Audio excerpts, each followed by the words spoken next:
Dust fell from the attic rafters, settling on a grimy, misshapen coin that was supposed to be worthless. Minutes later, a notoriously arrogant appraiser would be sweating through his tailored suit, frantically dialing his boss to report a discovery that would rewrite American history and change one woman's life forever. Harper Jenkins stood in the center of the dilapidated living room, wiping a streak of soot and sweat from her forehead. The old Pennsylvania farmhouse had belonged to her grandfather, Theodore Dempsey, a man whose mind was as cluttered as his home. Theodore had passed away 3 weeks prior, leaving Harper with a mountain of back taxes, a looming foreclosure notice, and a property stuffed to the brim with 60 years of hoarded memories. For Harper, this inheritance felt more like a heavy anchor than a gift. At 31, her own life was unraveling.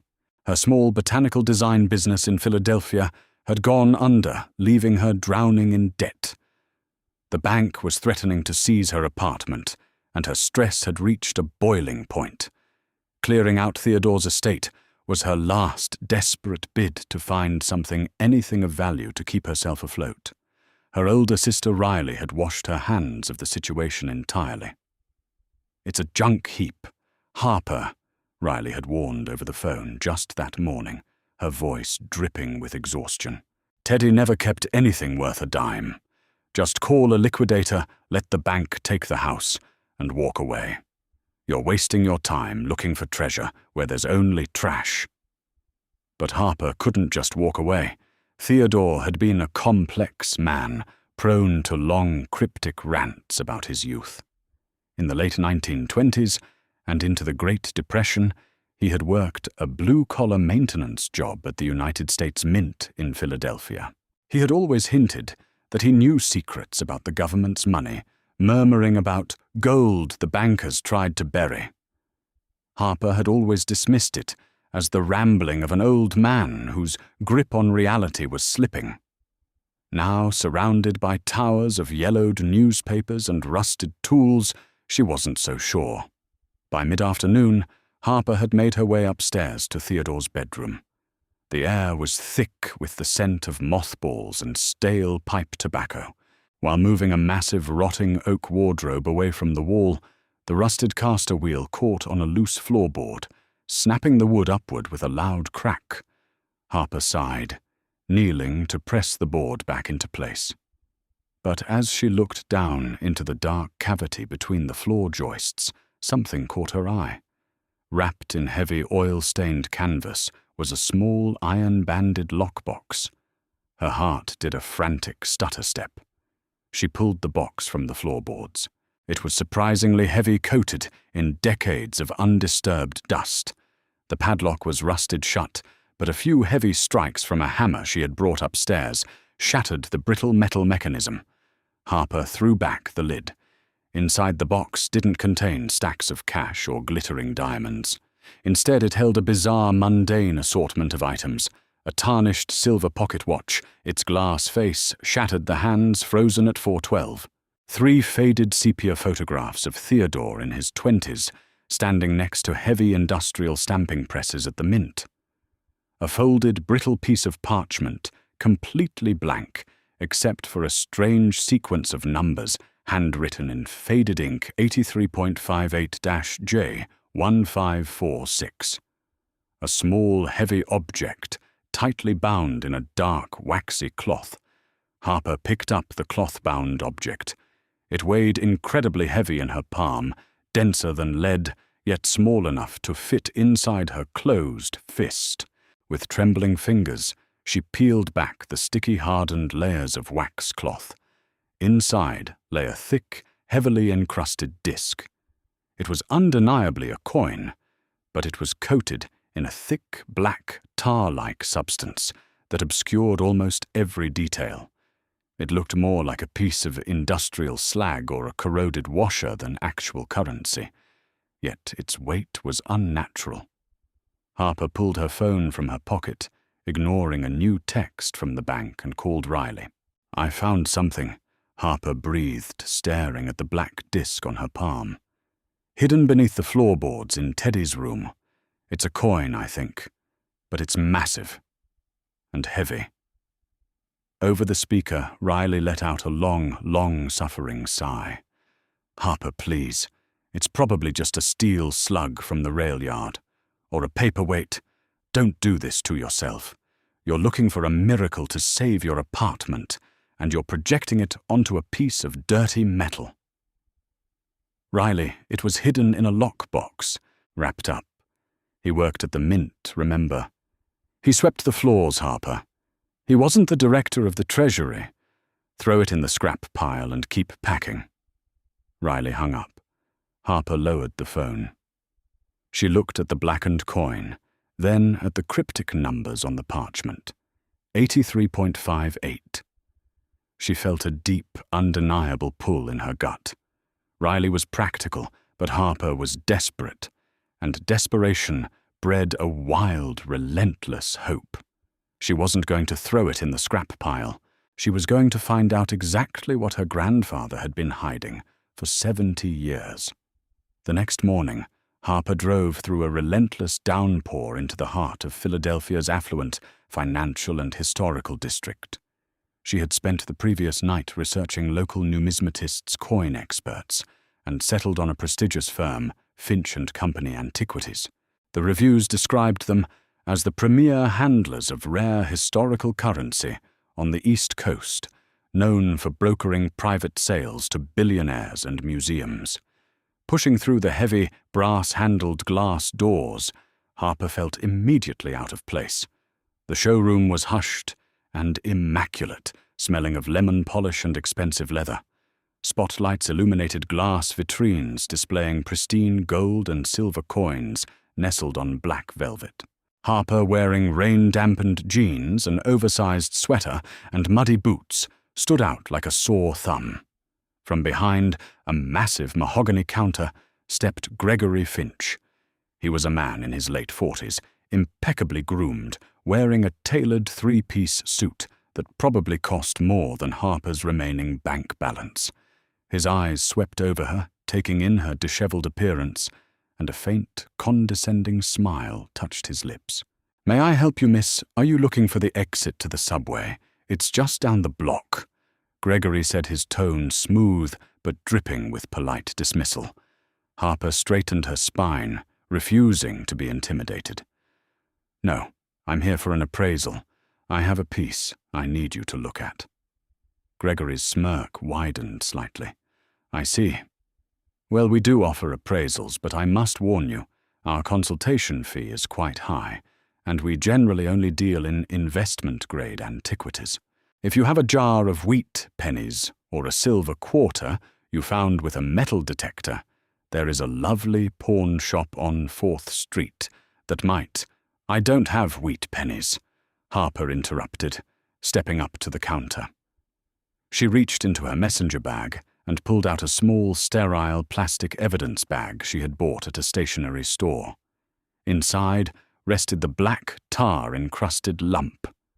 She placed it firmly on the mahogany counter. "I have this." Gregory stared at the bag for a long moment. He didn't pick it up. Instead, he let out a soft, breathy chuckle. "Miss Jenkins. Harper Jenkins." "Miss Jenkins," Gregory said, shaking his head slowly. "I am a senior numismatist.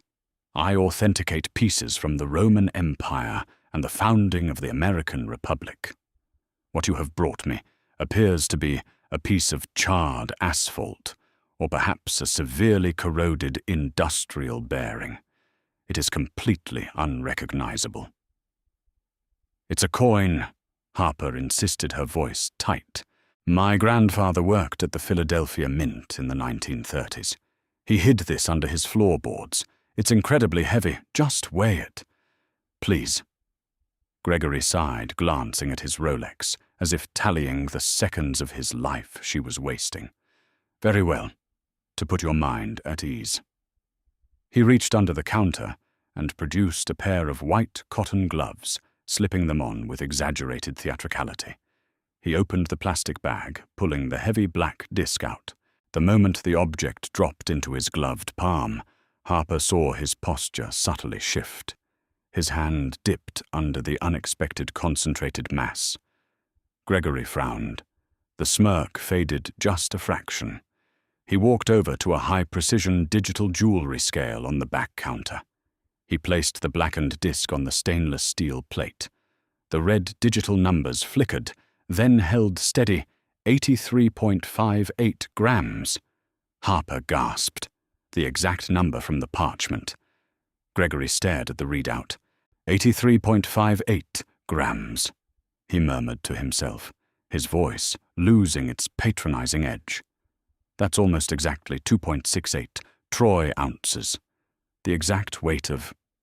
He trailed off, shaking his head. No, impossible. The exact weight of what? Harper demanded. Gregory didn't answer. He hurried back to the main counter, moving with a sudden jerky urgency. He pulled a jeweler's loupe from his vest pocket, screwing it into his right eye.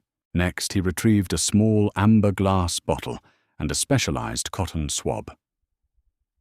This is a mild, non-destructive solvent used for archival cleaning, Gregory explained, not looking at her. His hands, previously perfectly steady, were now betraying a slight tremor. I am going to apply a microscopic amount to the very edge of the reading to see what is underneath this carbonized matrix. Harper held her breath. Gregory gently rubbed the wet swab against the rim of the blackened disc. He scrubbed for 10 seconds, then 20. Slowly the black tar began to dissolve onto the cotton, revealing a tiny, brilliant flash beneath the harsh overhead halogen lights. It wasn't the dull grey of lead, nor the cool shine of silver. It was a deep, rich, unmistakable buttery yellow, pure gold. Gregory leaned in, pressing his face almost completely against the counter, the loupe practically scraping the gold rim. He froze. For a full 30 seconds the man did not breathe. When he finally stood up, his face was completely drained of color. His aristocratic pallor had turned into a sickly ashen grey. A bead of sweat broke out on his forehead, catching the light. The arrogant appraiser, who had mocked her 5 minutes ago, looked as though he was staring at a ghost. "Mr. Finch?" Harper asked, panic beginning to bubble in her chest. "What is it?" Gregory swallowed hard, his Adam's apple bobbing violently. He looked at Harper, but his eyes were completely unfocused, staring right through her. "Miss Jenkins," he stammered, his voice barely a whisper. I need to consult our reference library. In the back, please, do not touch this. Do not move. I will be right back." Without waiting for a response, Gregory spun around and almost sprinted toward a heavy oak door at the rear of the showroom. He slammed the door behind him, but in his frantic state, the latch didn't fully catch. It remained open by a fraction of an inch. Harper stood alone in the quiet showroom. Her heart was hammering against her ribs like a trapped bird. What is it? What did he see? Unable to contain her anxiety, Harper crept silently around the edge of the mahogany counter. She tiptoed toward the slightly ajar oak door. Through the crack, she could see Gregory pacing wildly in a private office, clutching a sleek black smartphone to his ear. His free hand was running frantically through his perfectly styled hair, ruining it. "Pick up! Pick up! Pick up!" Gregory was whispering furiously. Then he stopped pacing. "Dr. Montgomery Alistair, it's Finch. I need you to clear your schedule. I don't care about the Sotheby's auction." "Alistair, listen to me." Harper leaned closer, holding her breath.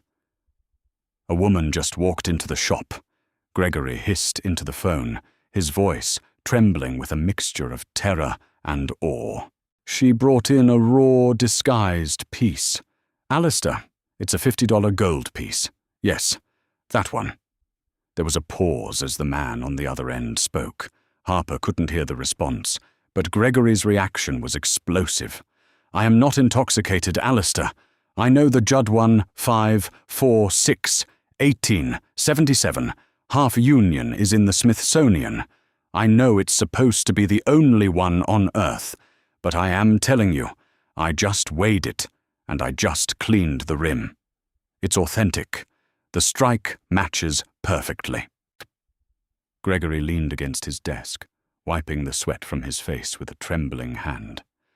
"Alistair, if this is real, it's not just a coin. It's a ghost. It's the greatest missing treasure in American numismatic history.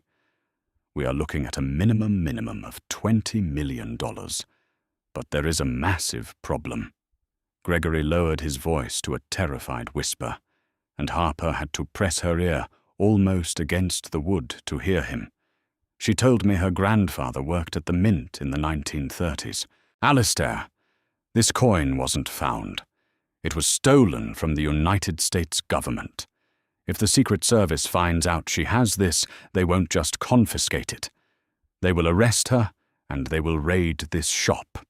We have to secure it, buy it off her for pennies, and move it through the offshore private market before she realizes what she's holding. I need you here now." Harper's blood ran cold. $20 million? Stolen. She backed away from the door, her boots completely silent on the thick Persian rug. She looked at the heavy gold disc sitting on the counter, suddenly realizing it wasn't just a lifeline to save her business.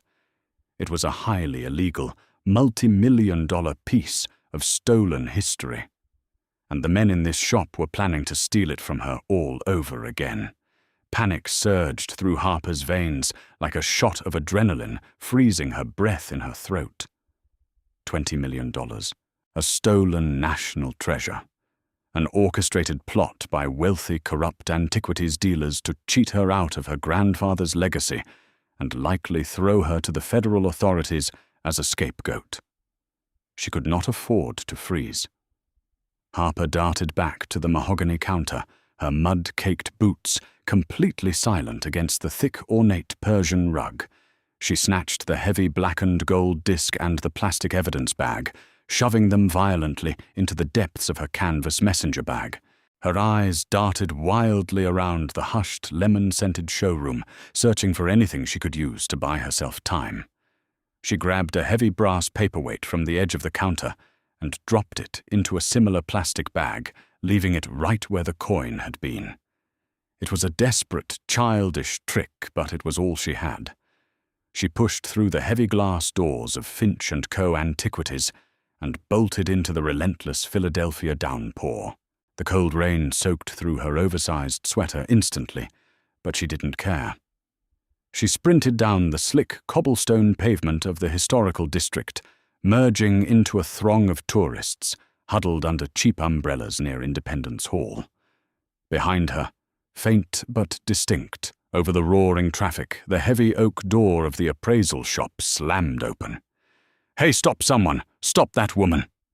Gregory Finch's voice echoed down the avenue, shrill and frantic. Harper ducked into a narrow-shadowed alleyway, pressing her back against cold, wet brick. She held her breath, clutching her messenger bag tightly to her chest. Footsteps splashed wildly past the alley entrance, followed by Gregory's furious, breathless cursing. She waited 10 agonizing minutes, her heart hammering against her ribs, until the street grew quiet again. She needed help. She needed someone outside the corrupt, insulated world of high-end numismatics. Pulling her damp phone from her pocket, she scrolled through her contacts until she found a name she hadn't called in years: Harrison Cole. Harrison was an old friend of her late father, a retired investigative journalist who had spent 30 years exposing corruption within Pennsylvania's historical and political institutions. He was cynical, brilliant, and deeply paranoid, exactly the kind of man you wanted on your side when you were holding $20 million of stolen government property. An hour later, Harper sat in a dingy, neon-lit diner on the outskirts of the city. The air smelled of stale coffee and frying grease, a stark contrast to the sterile luxury of Gregory Finch's showroom. Harrison Cole sat across from her, in a cracked vinyl booth, adjusting his wire-rimmed glasses as he stared at the blackened gold disc sitting on the Formica table. Harrison was a bear of a man with wild grey hair and eyes that missed absolutely nothing. He had listened to Harper's story in complete silence, only raising an eyebrow when she mentioned the specific weight and the reaction of the appraiser. Judd-1546. Harrison muttered his voice, a low, gravelly rumble. He didn't touch the coin, treating it as though it were a live grenade. The 1877 $50 half union. Harper, if Gregory Finch is right, you aren't just sitting on a gold mine. You are sitting on a nuclear bomb. This piece is the holy grail of American currency. Gregory said it was stolen, Harper whispered, glancing nervously at the diner's entrance. He said the Secret Service would arrest me. Harrison pulled a battered leather notebook from his coat pocket and flipped through the pages. Finch is a shark, but he's not wrong about the danger. Let me give you a history lesson. The United States Mint only ever produced 2 of these gold pattern coins. They were massive $50 gold pieces designed to make large banking transactions easier. But the project was scrapped. Harrison grabbed a napkin and a pen, drawing a quick, rough timeline to illustrate his point. 1877. The U.S. Mint strikes 2 gold, $50 half union patterns, Judd-1546. 1909. Both gold pieces are famously acquired by the eccentric collector William Wooden. 1910. Facing immense pressure and threats of federal prosecution, Wooden returns both coins to the National Collection at the Smithsonian Institution. 1933. President Franklin D. Roosevelt signs Executive Order 6102, making it illegal for citizens to own large quantities of gold, leading to the massive melting of American gold currency. The official narrative, Harrison continued tapping the pen against the table, is that the 2 original gold half unions have rested securely in the Smithsonian vault for over a century, but rumors have always persisted in the darkest corners of the numismatic underworld that a 3rd coin was secretly struck in 1877 by a rogue chief coiner, a shadow coin, a ghost. Harper stared at the heavy object. And my grandfather, he was just a janitor, a maintenance man at the Mint in the 1930s. How could he possibly get his hands on the greatest treasure in American history? Harrison leaned forward, his expression grave. During the 1930s, Gold recall millions of coins were brought to the Philadelphia Mint to be melted down into featureless gold bars. The facility was absolute chaos.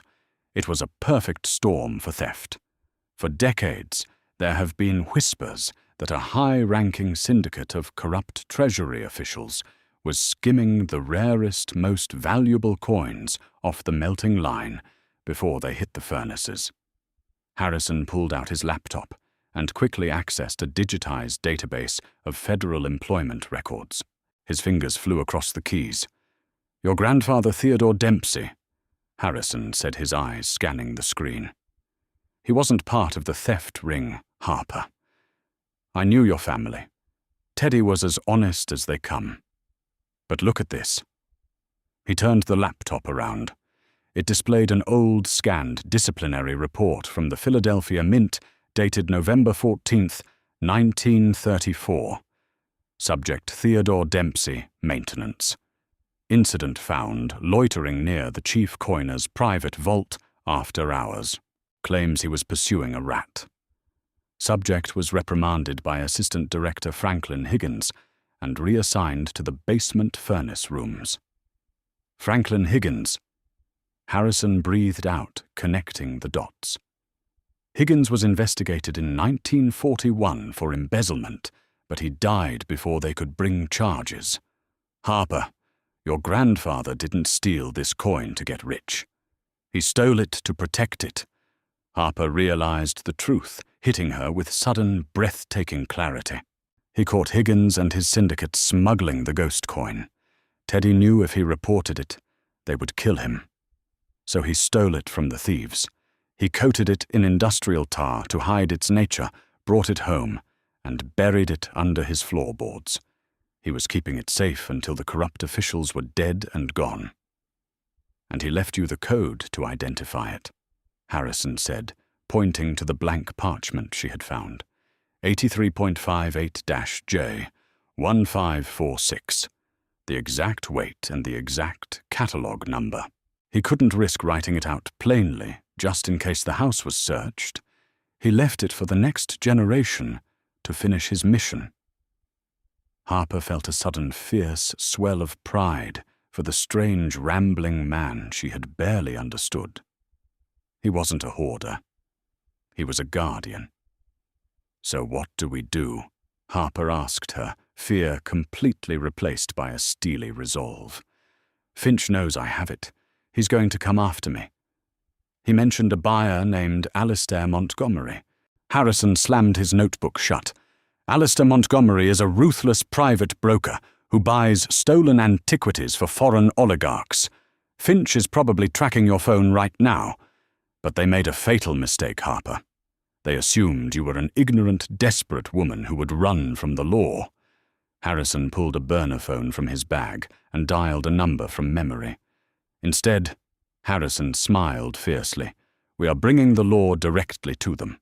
The old Pennsylvania farmhouse was pitch black, surrounded by miles of desolate, rain-swept fields. Harper sat in a worn armchair in the center of the dilapidated living room, exactly where she had stood 2 days prior. The blackened coin rested prominently on the dusty coffee table, illuminated by a single flickering, battery-powered lantern. Outside, the crunch of gravel signaled the arrival of a heavy vehicle. Harper's heart hammered a frantic rhythm. She glanced toward the shadows in the corner of the room, where Harrison Cole and Special Agent Evelyn Brooks of the United States Secret Service Antiquities Task Force were concealed in complete darkness. "Stay calm, Miss Jenkins," Agent Brooks whispered through a micro-earpiece hidden beneath Harper's hair. "Let them make the offer. We need them to explicitly admit intent to purchase stolen federal property." The front door creaked open, the rusted hinges whining in protest. 2 figures stepped into the dimly lit room.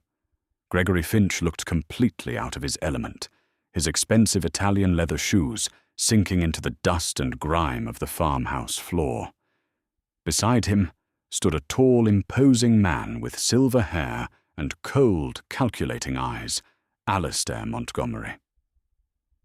"Miss Jenkins," Gregory said, his voice dripping with false sympathy as he stepped forward. "I apologize for the misunderstanding earlier at my shop. I am so glad I was able to locate your address through public property records. We are here to help you." "Help me?" Harper asked, crossing her arms, forcing her voice to remain steady. Alistair Montgomery stepped past Gregory, his gaze locked hungrily onto the blackened lump on the table. "Let us drop the charade," Alistair said smoothly, his British accent clipped and precise. "You possess a highly illegal, undocumented item. If the federal government discovers you have this, they will seize it immediately. You will receive nothing, and you will likely face prosecution under the National Stolen Property Act." Alistair reached into his tailored coat and pulled out a thick, official-looking document, dropping it onto the table next to the coin. "I am prepared to offer you an untraceable offshore wire transfer of $2 million, Alistair stated coldly. "Sign this non-disclosure agreement. Hand over the piece. Your debts are cleared. Your farm is saved. And you walk away a wealthy woman. If you refuse, I will personally make a call to the Secret Service, and you will leave this house in handcuffs." Harper looked at the contract, then up at the men. She let out a long, weary sigh. "My grandfather risked his life to keep this coin out of the hands of corrupt men." Harper said, her voice ringing clear and strong in the quiet room. I think I'd rather take my chances with the handcuffs. Alistair's eyes hardened into terrifying slits. You stupid, arrogant girl. You have no idea who you are dealing with. Gregory grabbed the piece. We are leaving.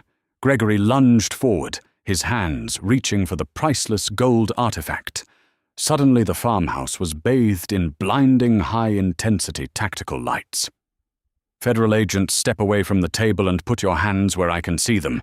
Agent Evelyn Brooks materialized from the shadows, her service weapon drawn and leveled squarely at Alistair's chest.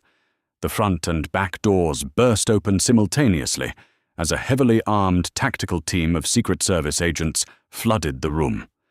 Gregory Finch let out a high-pitched shriek, dropping to his knees instantly and throwing his perfectly manicured hands into the air. It was him. It was Alistair's idea. I just did the appraisal. I'm cooperating. Alistair stood frozen, his aristocratic composure shattering, as an agent slammed him roughly against the rotting wall, clicking cold steel handcuffs around his wrists. Alistair Montgomery.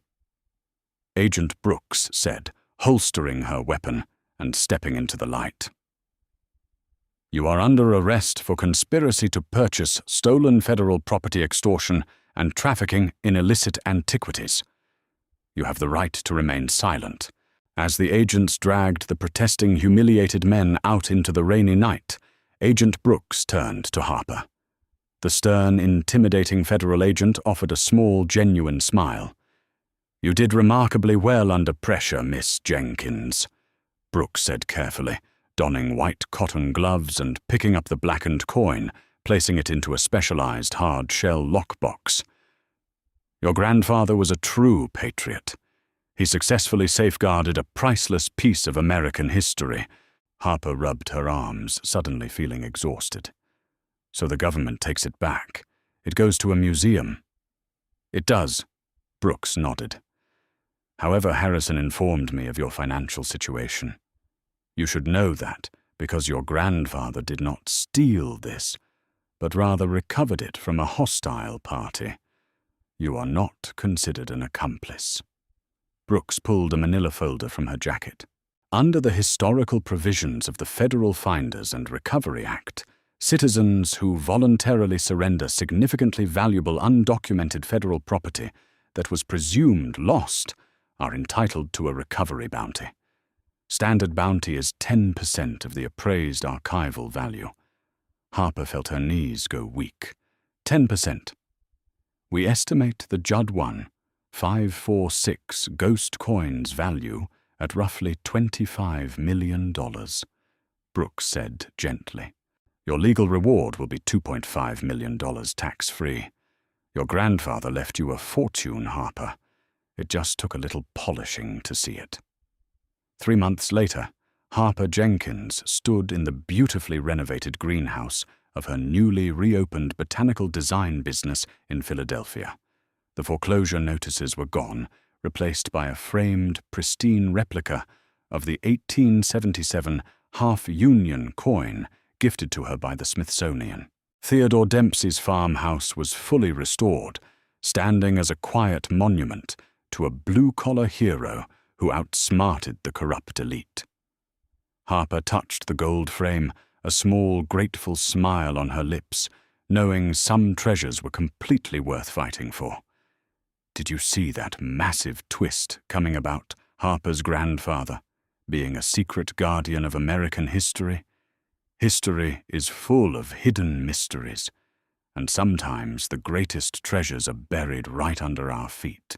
If you loved this thrilling story of corruption, historical secrets, and ultimate justice, make sure to hit that like button.